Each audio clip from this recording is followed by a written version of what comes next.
Yehuda m'a rappelé qu'on a parlé les années précédentes de la zikna et de l'importance de la zikna, et ça c'est la première partie. Aujourd'hui, on va étudier deux autres parties qui me paraissent importantes. Dans le passuk que vous avez en bas de la page, il est marqué V'Avram Zaken Baba Yamim. V'Adonai Berach et Avraham Bakol. Alors on voudrait savoir ce que ça veut dire Baba Yamim et deuxièmement Berach et Avraham Bakol avec l'explication du Maharal. On va commencer Baba Yamim parce que là, à mon avis, il y a quelque chose d'extraordinaire qui nous est dit. Et c'est ce que vous avez donc au deuxième paragraphe, avance dans la vie. Littéralement dans les jours. Bayamim, il avance dans les jours. Bayamim, dans les yamim. Les sages du Midrash voient dans ce détail ajouté à la phrase principale l'allusion au fait qu'Abraham avançait vers les jours par excellence, qui sont ceux de la vie future. Les jours de sa vie terrestre, disent-ils, n'était pour lui qu'un passage vers la voie du monde futur. Sa vie comportait les doubles jours. Alors je vais expliquer de quoi il s'agit.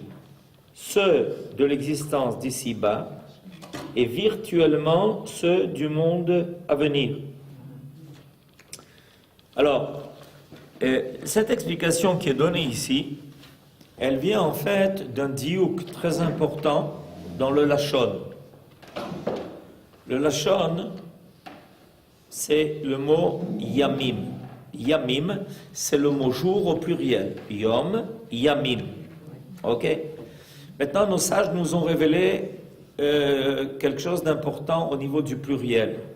Miut Rabim Shnaim.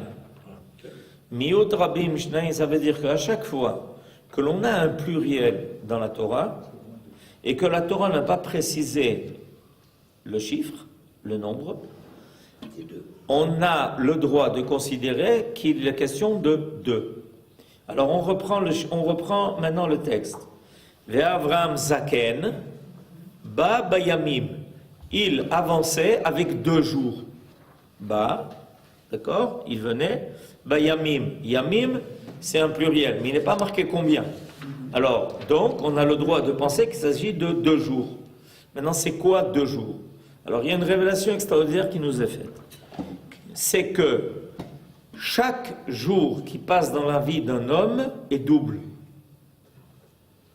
En réalité, nous avons le sentiment d'avoir traversé jeudi hier, mais en réalité, on a traversé à chaque fois un double jour. C'est quand même un chidouche, ça. Que chaque jour, on vit une double dimension. On ne vit pas qu'une dimension, on vit chaque jour une double dimension. Alors, on explique maintenant. C'est quoi cette double dimension dont il est question ici, et qui est dit à propos d'Abraham, mais qui vient en réalité nous donner le tableau de la vie de chacun de nous? C'est que ce qui est en dévoilé, c'est ce qui apparaît dans la vie de l'homme. Et on demande, par exemple, à quelqu'un, qu'est-ce que tu as fait hier? Alors il commence à vous dire, ben voilà, hier, j'ai été acheter des habits, j'ai été voir un tel ou une telle, etc., etc. Donc il fait la relation, il donne le récit de ses activités. D'accord? Eh bien, le récit de ses activités, c'est la façade. Et derrière cela se cache un autre jour. Ce jour-là, c'est le jour qui est le contenu du Olam Haba de ce qu'il a fait. J'explique. Vous avez compris? Il est possible que quelqu'un ait passé 24 heures et que dans le jour du Olam Haba, il y ait marqué 30 secondes. RAS. Ça veut dire quoi, RAS? Rien à signaler. Rien à signaler. Vous avez compris? Donc en fait, quand on avance dans une journée de notre vie, en réalité, on a mis en place déjà, non pas dans le Olam Haba. Sur plan de quoi? Des mitzvot? Est-ce que c'est pas En quoi constitue le contenu de ces jours dans le Olam Haba? De tout ce que l'on peut penser qu'il y a d'essentiel, de valeurs qui ne sont pas provisoires et futiles et Evel Avalim, comme dit Kohelet, le roi Shlomo, mais qu'il y a un contenu, une consistance d'éternité. Si par exemple, on a étudié la Torah, on a fait des mitzvot, on a fait Gmilut Chasadim, Ashusha Dvarim Haolam Omed. À la Torah, à la Voda, à Gmilut Chasadim, Aval Eze Olam. Pour nous, c'est évident qu'on parle de ce Olam Hazé, mais peut-être qu'on vient nous enseigner que Olam Haba Shelcha Omed al Shlosha Dvarim, Torah, Avoda, Gmilut Chasadim.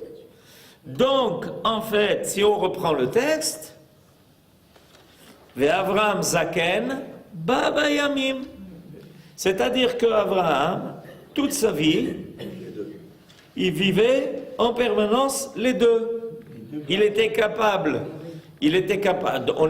Évidemment, il y a un lien profond entre les deux dimensions. Les deux dimensions ne sont pas déconnectées l'une de l'autre, puisqu'il est clair que ce que tu mets de côté pour le Olam Haba, ça fait partie de ce que tu as fait dans ce monde-ci. Mais toujours est-il qu'il faut savoir qu'à chaque fois que l'on avance d'un jour dans le Olam Hazé, on a avancé d'un jour dans le Olam Haba. Et Abraham avance. Comme ça, il avançait. Bravo.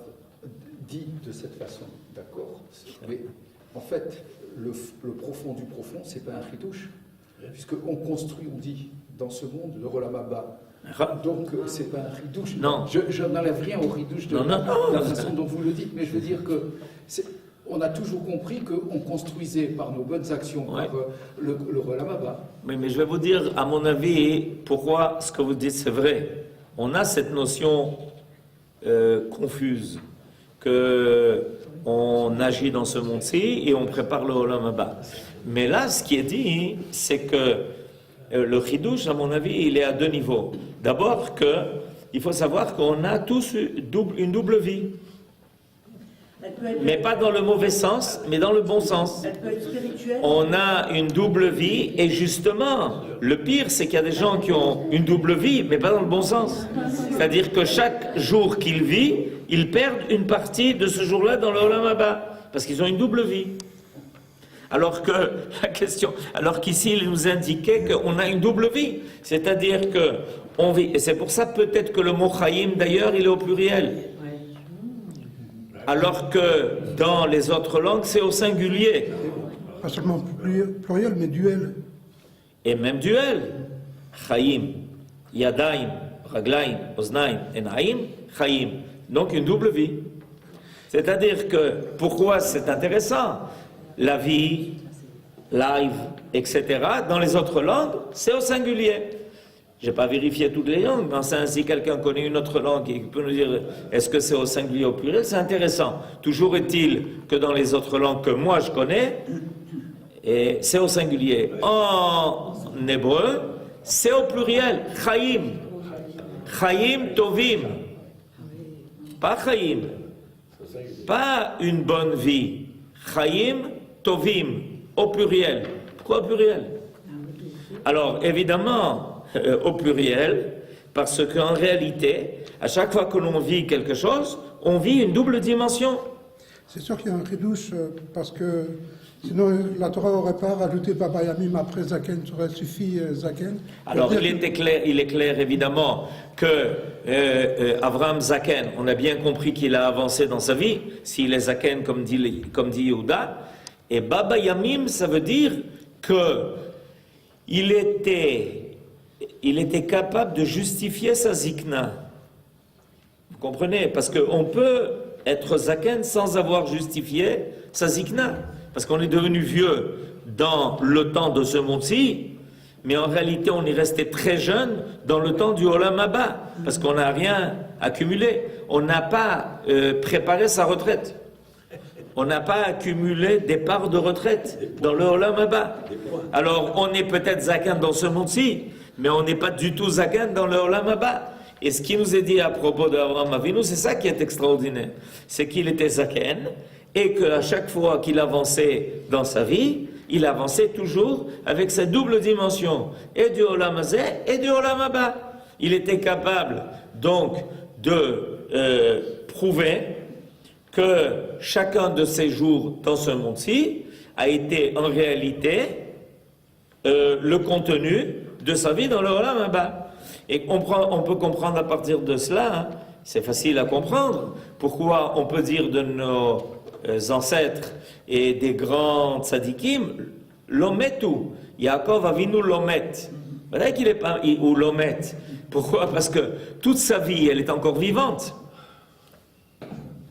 Vous comprenez? Une fois qu'il a, disons qu'on a fini avec le tableau de ce monde-ci, on ouvre le rideau, ok? Et qu'est-ce qu'on découvre?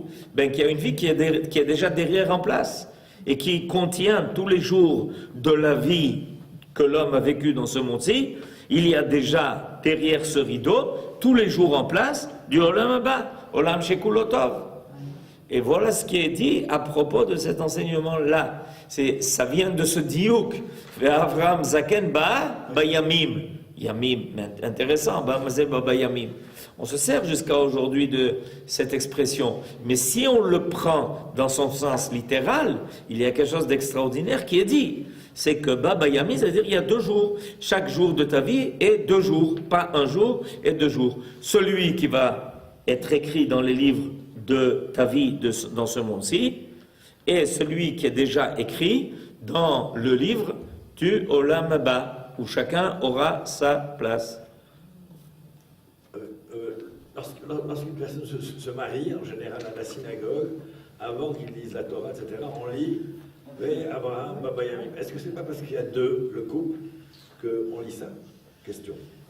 La raison pour laquelle on lit ça, c'est parce que cette paracha commence le fait que Abraham, ayant conscience de son âge avancé, pense qu'il est temps de marier Yitzhak pour qu'il ait la possibilité de voir sa continuité.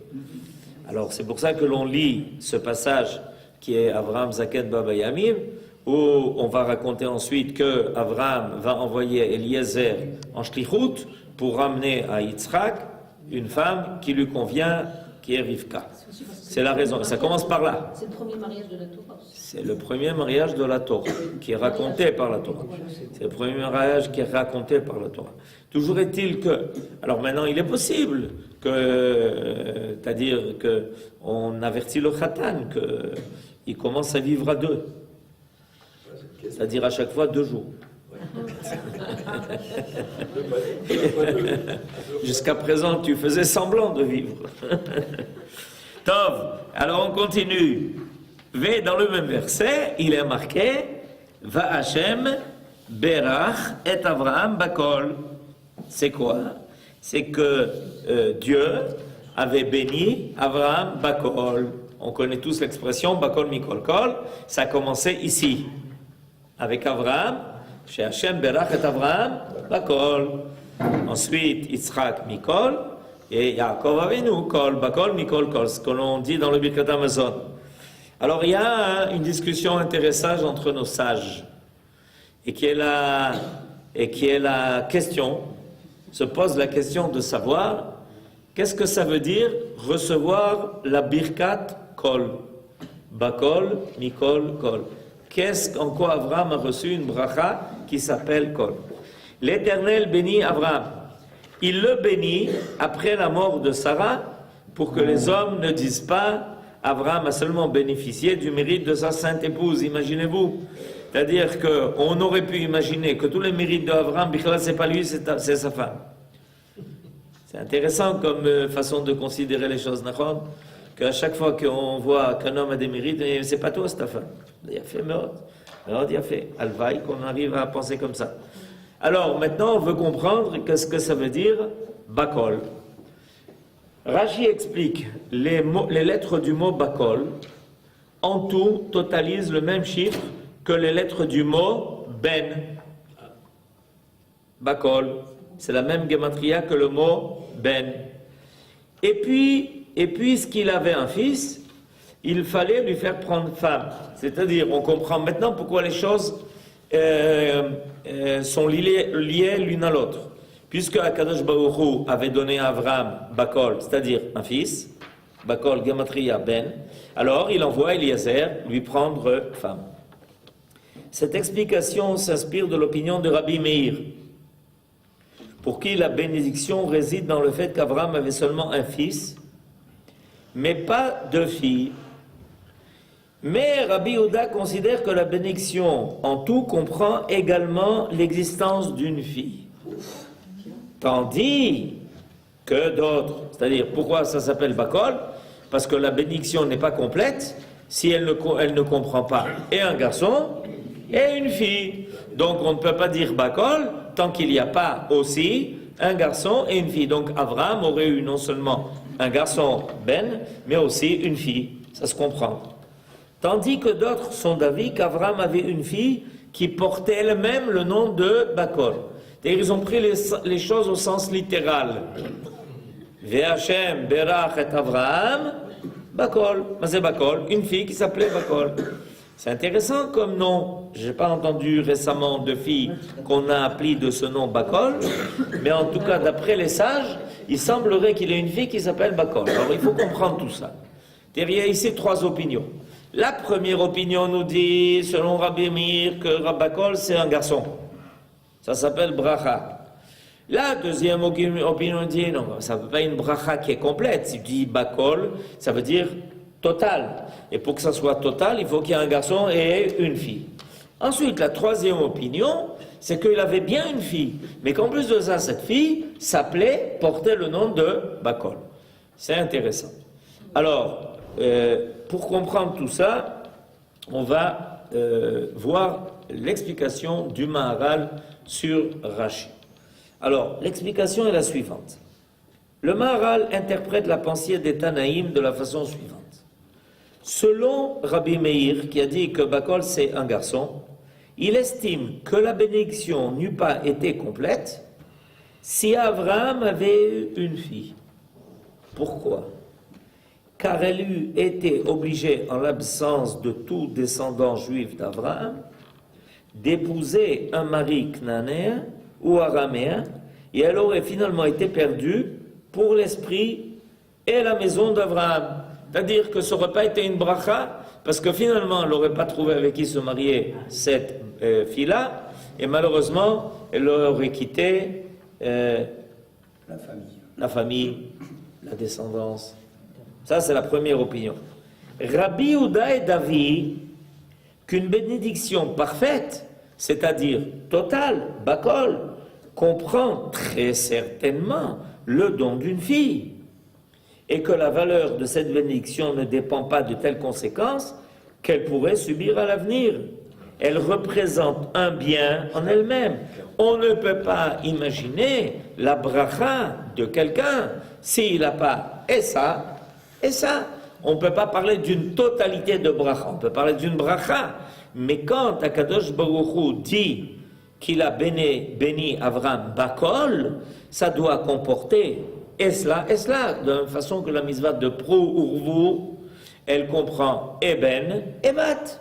On comprend, on avance. En tout, ça ne peut pas vouloir dire tout simplement tout ce qu'il a. Ça veut dire qu'il a tout. C'est Nachon, vous avez raison. Mais non, je comprends la question de Eliaou. La question de Eliaou, pourquoi est-ce qu'on a besoin de faire une recherche au niveau des enfants? D'accord? Eliaou dit, on peut penser que Bakol, ça veut dire, bon, il a tout ce qu'il a reçu, quoi. Et quelqu'un dit, il a tout dans la vie. Et on commence à poser la question, mais tout c'est quoi? Alors, j'explique pourquoi nos sages se sont focalisés sur l'idée de savoir qu'est-ce qu'il avait comme enfant. Parce que la suite, qui est où l'on voit Abraham s'inquiéter de comment je vais être suivi, et quelle va être la suite. Alors ça prouve qu'Abraham avait un souci au niveau de sa descendance. C'est pour ça que nos sages ne se sont pas contentés de dire Bakol, seulement tout ce qu'il avait. Et d'autre part, dire que quelqu'un a tout reçu dans sa vie, c'est quelque chose de très, comment dirais-je, grandiose. Tu sais, il a tout eu dans la vie. Ça veut dire quoi, tout eu? Peut-être que la Bacol, ça inclut Rivka qui va venir, et qui intègre la famille d'Abraham. Elle quitte sa famille. La belle-fille, d'ailleurs, elle s'appelle belle-fille. Ah oui. Belle-fille. Ça veut dire que c'est une fille. Belle-mère, hein. Il a... S'il y a belle-fille, il y a belle-mère. Et alors, le grand problème, c'est quand il y a et belle-fille et belle-mère. Alors, comment on s'en sort entre les deux? Belle-fille, c'est en français, mais si on revient à l'hébreu, kala, c'est la même racine que kol. Kol, kala, c'est celle qui va en fait amener la complémentarité. C'est pour ça que la kala s'appelle kala, parce qu'elle amène la complémentarité au khatan. C'est pour ça qu'elle appelle kala. Elle lui amène hakol. Hakol, les lettres kala. Hakol, c'est les lettres de kala. Hakol. Alors, d'autres pensent qu'Abraham, quoique n'ayant pas de fille, possédait néanmoins, grâce à l'immense prestige que lui conférait la bénédiction divine en toutes choses. Et ça rejoint votre idée. Selon la troisième opinion, en réalité, c'est pas une fille concrète. Quand il est marqué que Hachem berach et Avraham bakol. Et là, quoi? Tout. Tout, ça veut dire tout ce que Abraham pouvait réaliser et faire dans sa vie, y compris son influence. D'une certaine façon, l'influence que quelqu'un a sur ce qui l'entoure peut être considérée comme sa fille, c'est-à-dire ce qui est né de lui et qui va se joindre à ce qui existe déjà pour le compléter. Donc il s'agit ici de quelque chose qui sert de parabole.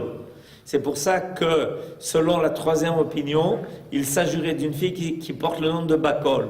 En réalité, dans tout ce que Abraham faisait, dans tout ce que Abraham entreprenait, dans tout ce que Abraham disait, on pouvait trouver Col. C'était tellement total, c'était tellement complet que en réalité, on peut à chaque chose, c'est pas, vous savez, très souvent, il faut arriver à la fin de la vie de quelqu'un pour dire, ouais, finalement, cet homme, il a tout mérité, il a tout eu, il a fait grandir, etc., une famille, il a eu beaucoup d'influence sur le monde entier, etc. Au niveau de Abraham, ça se voyait. On constatait la présence d'Abraham dans le monde, dans Bacol, dans toute chose. Bacol, dans toute chose. Donc c'est comme s'il avait une fille qui s'appelait Bacol. L'influence d'Abraham était tellement totale et universelle que l'on pouvait considérer qu'il avait une fille qui s'appelait Bacol. Alors ces trois opinions, évidemment, elles ne se contredisent pas, elles peuvent se compléter. Ken, Yosef. Et bien sûr, ce développement, mais on peut dire aussi que le Bacol, c'est pas par rapport aux autres, c'est par rapport à ce que lui ressentait. Il ressentait, selon le Père Kavot, celui qui a tout, c'est celui qui pense, qui se contente de ce qu'il a. Du moment que tu te contentes de ce que tu as, c'est que tu considères que tu as tout. Donc, ce que vous dites rejoint le commentaire de nos sages sur la rencontre entre Yaakov et Esav. Yaakov donne un cadeau immense à Esav. Et Esav, il est grandiose, alors il dit à Yaakov, non, j'en ai pas besoin, Yeshli Rav. Yeshli Rav, ça veut dire, j'ai beaucoup, Bémet, c'est pas la peine, je suis. Alors que Yaakov, qu'est-ce qu'il lui répond? Yeshli Kol. Ça veut dire, j'ai pas beaucoup, j'ai tout. La grande différence entre avoir beaucoup et avoir tout.